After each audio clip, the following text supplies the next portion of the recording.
Good morning. I'm Dr. Priya Radhakrishnan, consultant fertility specialist, Isha Gynecology and Fertility Center, consultant gynecologist, Palakkad cooperative hospital. ഇന്ന് പ്രധാനപ്പെട്ട ഒരു വിഷയത്തെ പറ്റിയാണ് സംസാരിക്കുന്നത്, അതായത് എമർജൻസി കോൺട്രാസെപ്ഷൻ. എമർജൻസി കോൺട്രാസെപ്ഷൻ എന്ന് പറഞ്ഞാൽ എന്താണ്? നമ്മൾ മോർണിംഗ് ആഫ്റ്റർ പിൽ എന്നൊക്കെയാണ് അതിനെപ്പറ്റി പറയുന്നത്.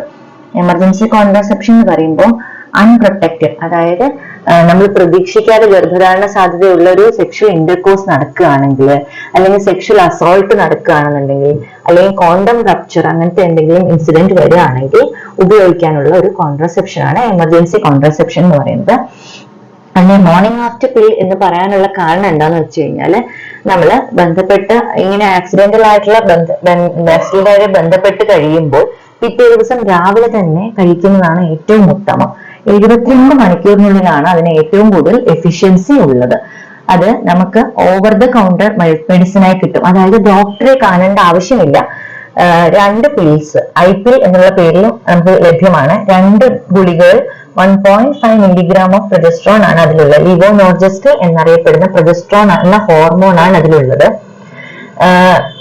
അതല്ലാതെ വേറൊരു മാർഗം എന്ന് പറഞ്ഞാൽ 120 മണിക്കൂറിനുള്ളിൽ കോപ്പർ കണ്ടെയ്നിങ് IUCD, അതായത് കോപ്പർ ടീൻ നമ്മൾ പറയില്ലേ, അത് ഉപയോഗിക്കുന്നതാണ്. അതിനെന്തായാലും ഡോക്ടറുടെ സഹായം വേണമല്ലോ.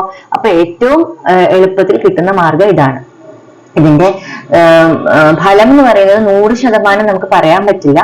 ഏകദേശം 90% വരെയാണ് ഇതിന്റെ സക്സസ് റേറ്റ് പ്രഗ്നൻസി പ്രിവെന്റ് ചെയ്യാനായിട്ട്. അതുകൊണ്ട് തന്നെ ഈ ഗുളിക കഴിച്ചതിന് ശേഷം നമ്മളെ ഡേറ്റ് എക്സ്പെക്ട് ചെയ്യുന്ന ഡേറ്റിനേക്കാൾ ഒരാഴ്ച കൂടുതൽ വൈകുകയാണെങ്കിൽ ഡോക്ടറെ കാണുകയോ പ്രഗ്നൻസി ടെസ്റ്റ് ചെയ്ത് നോക്കുകയോ വേണം. രണ്ടാമത്തെ കാര്യം, ഒരാഴ്ച വരെ നേരത്തെയോ ഒരാഴ്ച വരെ വൈകിയോ പീരീഡ് വരാനുള്ള സാധ്യതയുണ്ട്. ഇടയ്ക്ക് ചിലപ്പോൾ സ്പോട്ടിങ് വരാനുള്ള സാധ്യതയുണ്ട്. 100% ഫലപ്രദമല്ല എന്ന് ഞാൻ ഇതിനെക്കുറിച്ച് പറഞ്ഞല്ലോ. അപ്പൊ എന്താ വേണ്ടത്? ഇത് ഇടയ്ക്കിടയ്ക്ക് ഉപയോഗിക്കാൻ പറ്റില്ല. ഒരു സൈക്കിൾ, ഒരു ഓവുലേഷൻ സൈക്കിളിൽ ഒരു പ്രാവശ്യത്തിൽ കൂടുതൽ ഉപയോഗിക്കുന്നത് ഫലപ്രദമല്ല. മൾട്ടിപ്പിൾ സൈക്കിൾസിൽ ഉപയോഗിക്കുന്നത് നമ്മൾക്ക് ആശ്വാസ്യമായ ഒരു കാര്യമല്ല.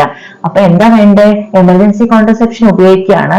പിന്നെ പ്രഗ്നൻസിക്ക് ചാൻസ് ഉള്ള ആൾക്കാരാണെങ്കിൽ വേറെ ഏതെങ്കിലും ഒരു കോൺട്രസെപ്റ്റീവ് മെത്തേഡ് ഡോക്ടറോട് ചോദിച്ചിട്ട് അവരുടെ നിർദ്ദേശപ്രകാരം നിങ്ങൾക്ക് ഏറ്റവും സ്യൂട്ടബിൾ ആയിട്ടുള്ള മെത്തേഡ് ഉപയോഗിക്കുകയാണ് വേണ്ടത്. അല്ലാതെ മോർണിംഗ് ആഫ്റ്റർ പിൽ അഥവാ എമർജൻസി കോൺട്രസെപ്ഷൻ എന്ന് പറയുന്നത് എല്ലാ സൈക്കിളിലും ഉപയോഗിക്കാനുള്ള ഒരു മാർഗമല്ല. ഇനി ഇതിനെക്കുറിച്ച് എന്തെങ്കിലും സംശയം ഉണ്ടെങ്കിൽ നമ്മുടെ യൂട്യൂബ് ചാനലിന്റെ താഴെ കമന്റ് ചെയ്താൽ ഞാൻ അതിനുള്ള മറുപടി തരുന്നതായിരിക്കും. Thank you.